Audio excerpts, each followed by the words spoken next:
Olá, como vai? Tudo bem? Voltamos aqui para falar um pouco mais sobre planejamento e organização da atividade turística. Tá? Quando a gente fala de planejamento de um modo geral, é sempre importante entender que o trabalho de planejamento ele é um processo dinâmico, né? Ou seja, ele não tem um momento de pausa, de parada. Né? Então é interessante, uma vez que a gente começa a fazer um trabalho de planejamento, a gente sempre acompanha o desenvolvimento desse trabalho, de modo a fazer modificações, correções aí que possam ser necessárias ao longo do tempo. Né? Então, por exemplo, se você está desenvolvendo um planejamento financeiro para sua vida, mas ao longo dos anos que você vai tocando esse planejamento, ocorre um momento de crise econômica com o qual você não contava, pelo menos com uma crise econômica na dimensão que possa surgir, você vai precisar, às vezes, fazer um ajuste de percurso para que o seu plano continue relevante, adequado ali, dentro da realidade que você tem interesse de planejar. Né? Então, o planejamento ele é sempre um processo dinâmico, ele nunca é estático. Você fez e parou. Né? Isso não é uma realidade adequada ao se trabalhar com planejamento. Um outro ponto importante é que o planejamento é sempre um processo contínuo. Né? Ele não é feito de ações pontuais. Planeja um pouquinho, para, esquece ele, passa um tempo, planeja mais um pouco. Não, isso não acontece. Né? Obviamente que você vai ter ações aí de tempos em tempos, mas ele não para. Né? Não significa que você precisa ficar todo dia, várias horas, trabalhando com isso.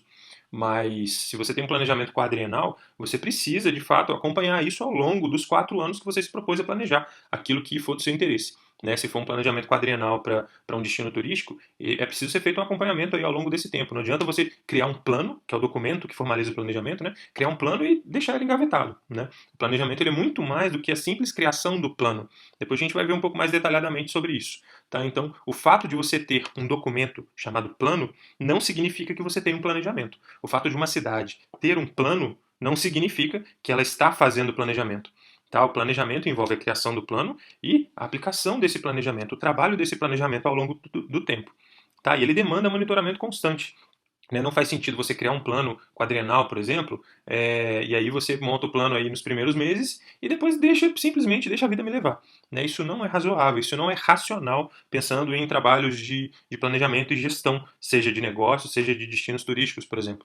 Né? Então aqui eu dou um exemplo que no planejamento quadrienal é interessante a gente ter momentos críticos de avaliação de pelo menos uma vez a cada ano. Né? Então, pelo menos, no caso, se você vai fazer um plano de 4 anos, seja para um negócio, seja para um destino turístico, agora falando especificamente de um destino turístico, você tem que ter, no mínimo, uma avaliação crítica, né, realmente aprofundada, no mínimo uma vez por ano, né, para saber se os resultados planejados para cada ano estão sendo atingidos, se é preciso revisar alguma questão na estratégia, saber o que se acertou e o que errou ao longo do ano, para que os acertos sejam mantidos aí ou ajustados, os erros sejam corrigidos se for possível, de modo a voltar a seguir nos trilhos desejados, né? E assim de fato caminhar para alcançar os objetivos que se gostaria dentro do que foi planejado. Tá? Semestralmente também é importante manter atenção sobre os resultados observados. Isso aqui eu estou falando em termos de destino turístico. Se a gente for pensar em termos de empresas, o tempo de monitoramento aqui ele é muito mais crítico. Então, por vezes, você vai ter um monitoramento frequente aí, talvez semanal, enfim, de vários indicadores de desempenho da sua empresa, talvez diário, dependendo do indicador que você precisa avaliar. Né? Mas é preciso acompanhar a evolução do trabalho de planejamento. Não pode ser uma atividade pontual, ok? E como o planejamento envolve orientação de eventos em ambientes complexos, deve-se levar em consideração todas as especificidades que podem interferir no seu resultado. Ou seja, eu vou criar um negócio na cidade X. Tá. O que pode influenciar na criação do seu negócio? Políticas daquele município, políticas. Quando eu falo políticas, no caso, não estou falando da ação específica de um político ou outro. Né? Isso também, obviamente, pode influenciar. Mas as leis municipais, leis estaduais, padrões de conduta aí dos políticos, dos governantes, dependendo do negócio que você estiver fazendo. Enfim, o enquadramento aí dentro da legalidade, se você está dentro da legalidade do negócio que você se propôs a desenvolver. Enfim, você precisa monitorar as variáveis do ambiente, seja o ambiente econômico, o ambiente político, questões culturais, né? Se de fato elas estão em conformidade aí com aquilo que você está planejando. Né? Então pensar, por exemplo, mas variável cultural, não faz sentido monitorar. Óbvio que faz. Imagina se você resolve, vou criar um estabelecimento de comida especializado em comida chinesa, onde a comida chinesa oferecida é uma comida extremamente exótica. Será que as pessoas desse local onde você está abrindo seu negócio, elas estão realmente abertas a experimentar esse tipo de cultura de comidas exóticas? Dependendo da situação, não. Né? Por mais que você tenha dinheiro, por mais que você tenha vontade de trabalhar, por mais que você esteja todo legalizado, às vezes uma incompatibilidade cultural do lugar onde você está abrindo seu negócio e do tipo de produto ou serviço que você está oferecendo, pode inviabilizar o teu negócio. Né? A mesma coisa no destino turístico. Né? Então, será que o tipo de turismo, os segmentos de turismo que vão ser trabalhados num destino X, né? Será que eles estão de acordo com os prováveis, os possíveis turistas, os turistas em potencial que podem vir para a minha cidade? Né? Então, por exemplo, se eu imagina que eu estou planejando a atividade turística de uma cidade que recebe em grande medida pessoas da terceira idade. Né? Será que faz sentido, às vezes, investir pesadamente numa estrutura de esportes radicais, sendo que a demanda para aquele município, para aquele local, é em grande medida terceira idade? Né? E é preciso, às vezes, fazer um estudo para verificar, tá, tudo bem, mas será que essa terceira idade dá conta, por exemplo, de fazer rapel, dá conta ou tem interesse em fazer bang jump, dependendo do grupo, sim, mas será que esse grupo de terceira idade é volumoso a ponto de manter esses segmentos ativos aí funcionando, economicamente ativos? Né? Então é preciso fazer uma verificação aí de compatibilidade dos interesses da demanda potencial que quer consumir o turismo naquele lugar e daquilo que você pode oferecer. Né, e tem condição de oferecer. Então isso é importante. Acompanhar, monitorar esses ambientes complexos, isso é fundamental. Tá, é preciso tentar entender variáveis sociais, variáveis culturais enfim, acompanhar tudo isso é fundamental, tá bom? Vamos lá. Seguindo aqui agora falando especificamente de planejamento turístico. Aqui tem uma citação interessante que apresenta a seguinte ideia. Planejamento turístico é um processo que analisa a atividade turística de um determinado espaço geográfico, diagnosticando seu desenvolvimento e fixando um modelo de atuação mediante o estabelecimento de metas. Então, deixa eu explicar aqui rapidamente. Planejamento turístico é um processo que analisa a atividade turística, ou seja, vai estudar a atividade turística que ocorre num determinado lugar, né? Porque para você planejar, antes de você planejar, você tem que conhecer. Né? Não dá para você planejar aquilo que você não conhece. Não dá para você planejar a atividade turística de um município, de uma cidade, de um ambiente, de uma realidade que você não conhece. Primeiro você tem que conhecer. Você tem que estudar essa realidade, esse ambiente. E a partir daí, você vai trabalhar um diagnóstico do seu desenvolvimento. Né? O diagnóstico, vamos lembrar, o que seria um diagnóstico? Pensa no médico. Né? O médico, quando ele faz um diagnóstico, ele vai dizer se você tem ou não tem uma determinada doença, por exemplo. Né? Então, você tem dengue ou não tem. Mas para ele dar um diagnóstico, o que ele vai fazer? Ele vai levantar dados, ele vai buscar informações. E o diagnóstico vai ser baseado no que ele encontrar nesses dados, nessas informações, na interpretação aí, desses dados, dessas informações. Tá? No turismo não é diferente. Para a gente dar o diagnóstico sobre o desenvolvimento do turismo em um determinado lugar, a gente precisa levantar dados, conhecer a atividade turística daquele lugar e, a partir daí, dar um diagnóstico para saber o nível de desenvolvimento que a atividade turística nesse local está. Né? Será que qual o volume dos fluxos turísticos? Será que ele está mais concentrado no fim de semana ou durante a semana? Ou independe se é fim de semana ou durante a semana? Será que ele acontece mais numa época do ano, verão, ou mais no inverno? Ou independe da estação também? Enfim, o diagnóstico ele vai ser baseado num levantamento, no estudo, no conhecimento da atividade turística feito previamente. Só a partir daí a gente consegue fazer um diagnóstico da atividade. Tá?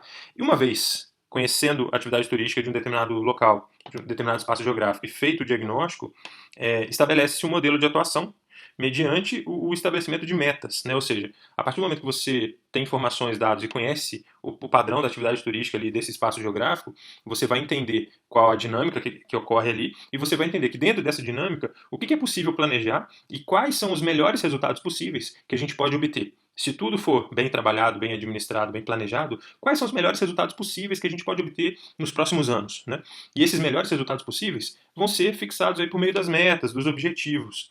Né? Então a gente quer trabalhar com, nos próximos tantos anos, a criação de tantos mil novos empregos, a atração de tantos mil novos turistas, ou então o aumento de tantas mil novas diárias sendo consumidas no município, aumentar o tempo médio de permanência dos turistas no município. Enfim, tem uma possibilidade gigantesca aí de metas e objetivos que podem ser estabelecidos após conhecer a atividade turística de um determinado local, fazer esse um diagnóstico e pensar quais seriam os melhores modelos, as melhores formas de trabalhar a atividade turística nesse ambiente que você já conhece e tem o diagnóstico.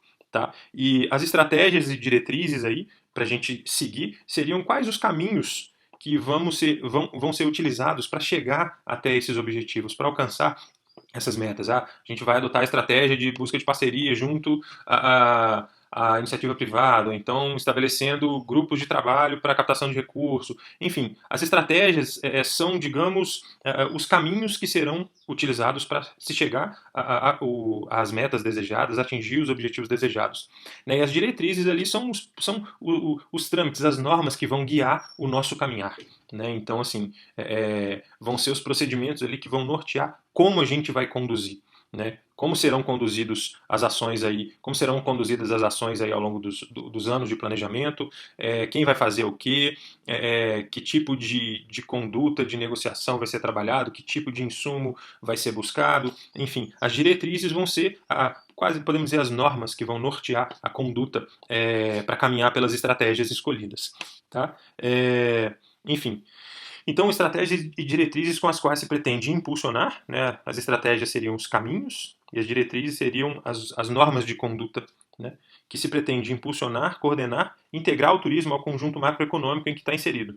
Né? Ou seja, as localidades, os espaços geográficos, as cidades, municípios, enfim, cada um tem a sua dinâmica e é preciso entender quais seriam as melhores formas, dentro de cada realidade, de trabalhar a atividade turística nesses contextos específicos. Né? Então, podemos dizer que um trabalho de planejamento ali, para tentar desenvolver o turismo numa cidade como São Paulo, provavelmente seria diferente do trabalho que precisa ser feito numa cidade como Nova Friburgo ou Petrópolis. Né? São cidades totalmente diferentes, com realidades muito distintas, população muito distinta em termos de volume, né? A população de São Paulo é muito maior.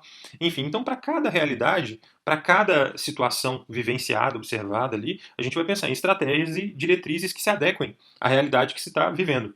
Né? Então, o conjunto macroeconômico de São Paulo, a vida econômica, social, cultural de São Paulo, ela tem uma conjuntura que é específica dela. Então, para essa conjuntura, eu vou pensar em estratégias e diretrizes que sejam relacionadas a essa conjuntura macroeconômica, aí, não só macroeconômica, mas também relacionada à realidade social, cultural do local que me interessa. Agora, se eu estiver falando de uma cidade pequena, né, as estratégias e diretrizes precisam ser diferentes, porque o conjunto macroeconômico, a estrutura social, cultural da cidade é diferente. Então, não dá para aplicar a mesma regra em realidades diferentes. Tá bom?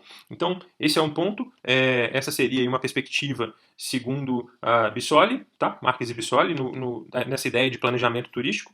Tá? E ainda tem aqui uma outra questão, que seria, segundo essas autoras, né, o planejamento turístico, aqui eu deixo uma questão, deve ser compreendido como uma ação social, no sentido de que vai ser dirigido à comunidade, né? A gente vai planejar para a comunidade, e racional, na medida em que é um processo que tende a estabelecer e consolidar uma série de decisões com alto grau de racionalização. Né? Ou seja, não é um processo que você toma decisões baseado na sua intuição. Né? Eu acho que é melhor ir por aqui. Eu acho que é melhor decidir dessa forma. Não tem achismo em trabalho de planejamento sendo feito de maneira adequada. Né? Não se trabalha com feeling, com sensações. Esses podem até em um ou outro momento serem invocados, mas eles nunca serão prioridade.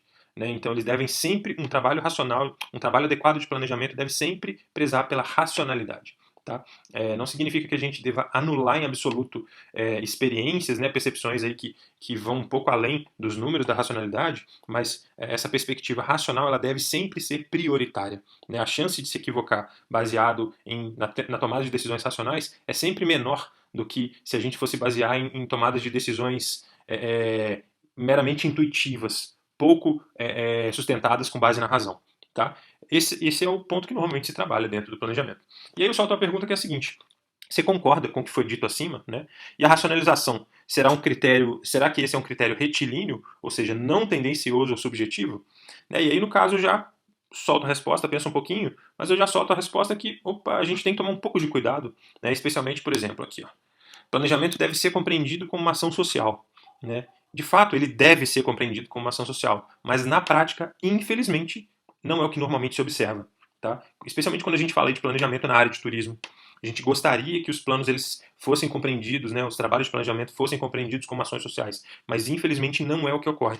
Essa perspectiva aqui é uma perspectiva fortemente acadêmica, mas de fato é uma perspectiva pouco realista diante daquilo que se observa na realidade, da maioria dos casos de planejamento que a gente vê aí no campo do turismo. Tá? Falando especialmente de Brasil, tá? Não entra aqui no ponto de realidades fora do nosso país. Tá, e outra coisa, no sentido que vai ser dirigido à comunidade. Né? Isso é outro ponto também que, assim, esse é um cenário ideal. Gostaríamos que, de fato, planos de trabalho de planejamento na área de turismo fossem realmente ações sociais dirigidos à comunidade, mas infelizmente, normalmente eles não são. Em muitos casos eles são direcionados a interesses específicos aí da atividade econômica ou de grupos empresariais, né? O importante é compreender que assim, esse é um anseio, esse é um desejo do que gostaríamos que fosse, mas na prática isso não tem sido o observado, na maioria dos casos. Tá? Infelizmente. E quanto à racionalidade, a mesma coisa. Né? Mesmo que às vezes você argumente, ou ainda que mesmo que em muitos casos argumente que não, usamos métodos científicos, né? O simples fato de falar que usou métodos científicos não significa que está sendo feito de maneira correta. Tá? O simples fato de falar que está sendo feito de forma racional não significa que a racionalidade realmente está sendo aplicada, trabalhada. Né? O simples, vou dar um exemplo fora aqui. Eu vou pegar um carro e dirigir. Eu sei dirigir. O fato de alguém falar que sabe dirigir não significa que ela saiba dirigir de maneira correta. Né? Então, pegar um carro e sair que nem um louco, tá dirigindo? Tá. Tá dirigindo de maneira correta? Não necessariamente. Né? Então, o simples fato de falar que eu fiz estudos. Que estudos? Né? Preciso entender que estudos são feitos, metodologias, porque é possível você usar, entre aspas, dizer que vai usar a ciência, mas usar a ciência de forma errada, usar a racionalidade de forma errada, para, muitas vezes, usar isso de modo a esconder algum interesse subjetivo, né? Seja por maldade ou seja por ignorância, isso pode acontecer. Né? Usar a racionalidade, de certa forma, de maneira tendenciosa.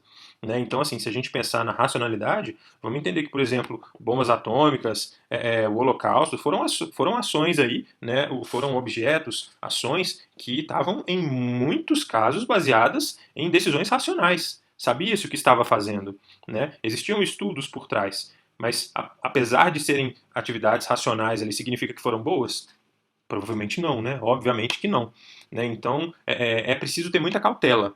Né? Não basta dizer que não estamos usando ciência para tomar decisões, estamos nos baseando em racionalidade para seguir esse trabalho de planejamento. É preciso verificar de que forma a racionalidade está sendo trabalhada ali, de que forma a ciência está sendo trabalhada ali, para verificar se elas estão sendo trabalhadas de maneira correta ou não. Né? Porque, às vezes, por ignorância ou por maldade, o discurso é uma coisa, mas a prática é outra.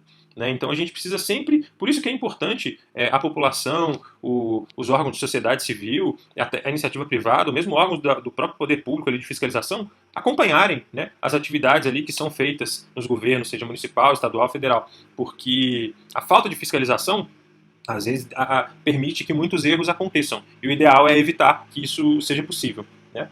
Mas enfim. Nesse momento eu vou encerrar aqui, depois a gente vem com mais conteúdo dando continuidade, tá bom? Se você ficou em dúvida, tem alguma questão, deixe seu comentário e a gente vai conversando. E é isso. Muito obrigado pela sua atenção. Até mais. Um abração. Tchau, tchau.